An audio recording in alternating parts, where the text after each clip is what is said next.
In the grand and complex economy of life, every man plays a role.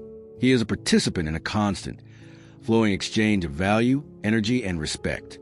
But most men are entirely unconscious of the role they are playing. They are simply reacting to the market forces around them, never stopping to ask the most fundamental question a man can ask himself. In this great economy of existence, am I a net asset or am I a net liability? Your answer to this question defines everything. It defines the respect you receive, the quality of your relationships, and the depth of your own self-worth. Every man, in his journey of development, embodies one of three great vocations. He is either a consumer, a producer, or a creator. The vast majority of men are living as consumers. A consumer is a man in a state of value deficit. His life is defined not by what he builds or contributes, but by what he takes in. A smaller, more disciplined group of men make the arduous transition to become producers. A producer is a man who has created a value surplus. He contributes more than he consumes. He is a man of action, of discipline, and of tangible results. He is respected for what he does. And then there's the final, highest vocation, a state achieved by the wisest and most visionary of men. This is the creator. The creator has transcended the simple act of production. He doesn't just supply the market. He invents a new one. His value is not just in what he does, but in who he is, a source of originality, of vision, and of inspiration. Today, you will conduct a personal audit. We will hold up a ledger to your own life, allowing you to see with unflinching honesty whether you are in a state of deficit or surplus. And then, we'll provide you with the Stoic's business plan, the fundamental blueprint for undertaking the first great promotion of your life. The transformation from a passive consumer into a powerful producer of unshakable value. Let us begin by auditing the accounts of consumer. This is a life defined by inputs. The consumer's primary relationship with the world is to take from it. He consumes mindless entertainment for hours on end. He consumes junk food for momentary pleasure. He consumes pornography as a substitute for genuine connection. He is a black hole of consumption, and this pattern inevitably spills over into the most important areas of his life. In his relationships, he is a consumer of emotional energy. He seeks a partner to be his source of happiness, his therapist, his cheerleader. He consumes her attention to feel important. He consumes her validation to feel worthy, and he consumes her affection to soothe his own inner emptiness. He offers little of substance in return. He is an emotional debtor, always seeking a bailout from others. The psychology of the consumer is born from a deep inner void. This is the Jungian shadow of a man's unlived potential. It is the emptiness he feels from his lack of a driving purpose. And so he consumes. He uses the constant stream of external inputs as a distraction, a numbing agent to quiet the terrifying silence of his own meaningless existence. The inevitable endpoint for the consumer is a state of emotional bankruptcy. He has no value of his own creation. He has no assets of character, no equity of discipline, no capital of resilience. Because he has produced nothing of intrinsic worth, he is seen by the brutal but fair market of life as disposable. When a woman leaves him or a company lets him go, he collapses completely because his entire perceived value was tied to those external sources. He is a house of cards in a world of wind. If you recognize these patterns of consumption in your own life, if you're tired of living in a state of value deficit, of feeling like a liability rather than an asset, then the simple, honest recognition of this fact is the birth of your ambition. The commitment to build your own enterprise of the self is the most important venture you will ever launch. You can sign the founding documents of that venture right now by subscribing to this channel. This is a workshop where we turn consumers into producers. This is where we build men of value. Join the new economy. The journey from consumer to producer is the most critical economic shift in a man's life. It is the ascension from boyhood passivity to masculine action. This is not a gentle transition. It is a hostile takeover of your old lazy habits, led by a new and powerful CEO, your own conscious will. This transformation is built on 3 pillars of production. The first pillar is the creation of your business plan. No successful enterprise begins without a clear and compelling plan. A producer does not just create random products. He has a vision. This is your mission. The consumer wanders through the marketplace of life, idly picking up whatever catches his eye. The producer has a plan. He has answered the great question, what value will I produce to the world? What problem is he uniquely suited to solve? What skill will he master and offer to others? What grand project will be the flagship product of his life? This mission becomes his business plan.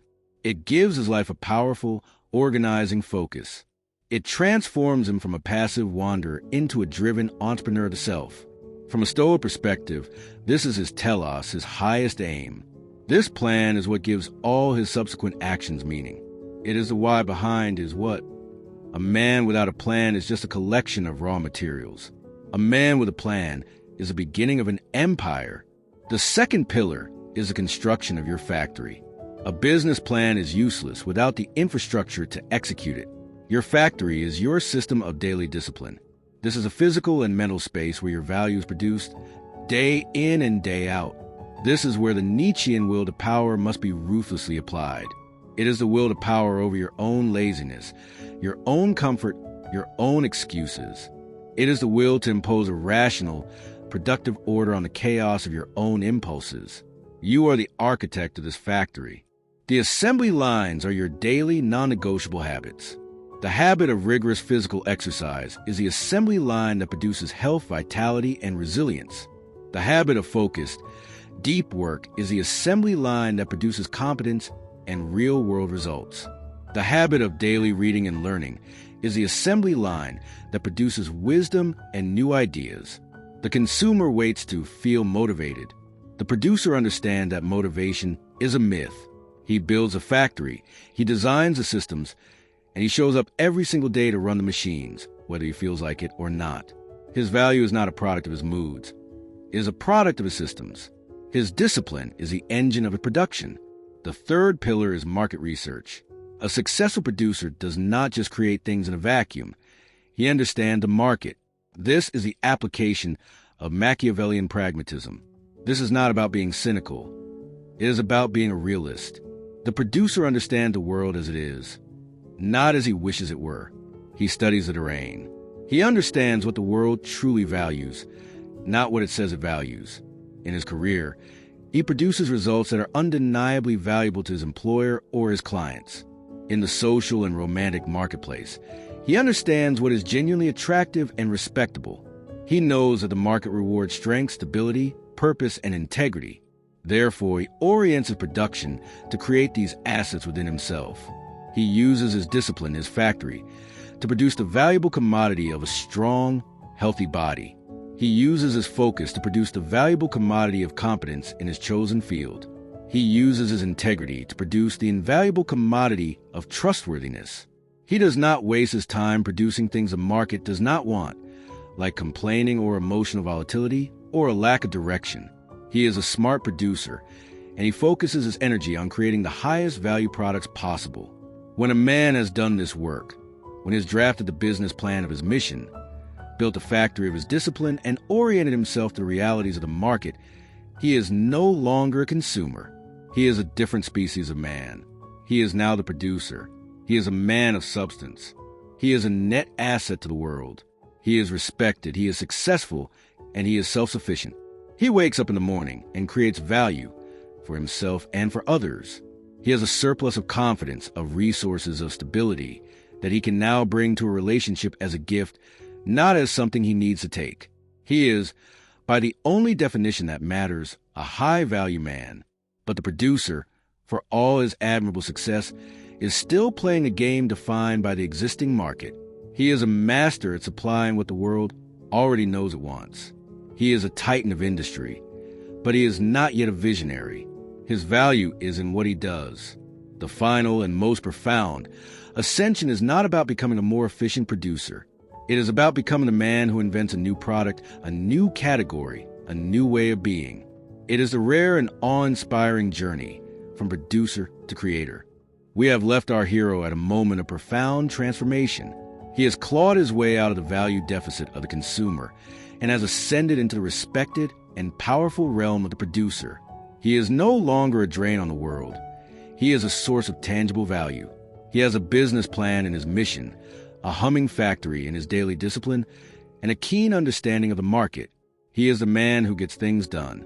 He is stable, he is reliable, and he is, by all societal standards, a high-value man. This is a magnificent achievement, a plateau of competence that most men will never reach. But the man of true ambition, the man with a philosophical soul, eventually feels the subtle limitations of this new reality. He realizes with a sense of unease that he has mastered the game, but he is still playing by a set of rules he did not write. The life of the producer, for all its glory, is a golden handcuff. The first limit is the producer's grind. His value is inextricably linked to his output. He is what he does. This can lead to a life of relentless, exhausting effort. His sense of worth is conditional on his performance. His peace is dependent on his productivity. He becomes a human doing rather than a human being. He has built a magnificent factory, but he has become a slave to his own assembly line, terrified that if the machine ever stops, so too will his value. The second, more insidious limit is the tyranny of the market. The producer is a master at supplying what the world already wants. He has learned to read the market, his boss, his partner, society, and to produce the value it demands. In doing so, he risks losing touch with his own authentic, original voice. He may become so focused on producing a profitable personality that he forgets to cultivate a genuine one.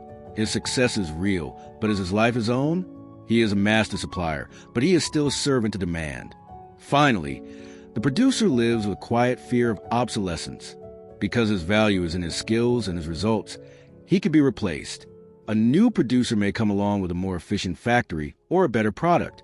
His value, while immense, is still ultimately validated by the external market. This is a final, golden chain that keeps him from true, unconditional self-worth. To break these final chains, a man must embark on the last and most profound ascension. It is a journey that takes him beyond the mere production of value and into the realm of its very essence. It is the journey from producer to creator. This is not a simple promotion. It is a fundamental shift in a man's relationship with the world and with himself. It is built upon three final, transcendent principles. The first shift is from production to artistry. This is a shift in intent. The producer asks the pragmatic question, what does the world want from me? The creator asks the terrifying and liberating question, what is the unique and authentic value that I and I alone want to bring into the world? His work is no longer just a means to an end, a way to earn a living or gain respect. His work becomes his art. His life itself becomes his great masterpiece. This is the ultimate expression of what the philosopher Nietzsche called the will to power. Not the will to dominate others, but the will to take the chaotic marble of your own potential and impose upon it your own unique, creative, and beautiful vision. The creator stops looking at the market for instructions and starts looking into the depths of his own soul for inspiration. His life is no longer a response to demand. It is a statement of his own sovereign will. The second shift is from following formulas to discovering the source code of originality. The producer is a master technician. He has learned the formulas for success that have worked for others. The creator, however, understands that true, game-changing value is never a copy. It is an original. To become a creator, a man must journey into the uncharted territory of his own psyche. This is the great work that the psychologist Carl Jung described.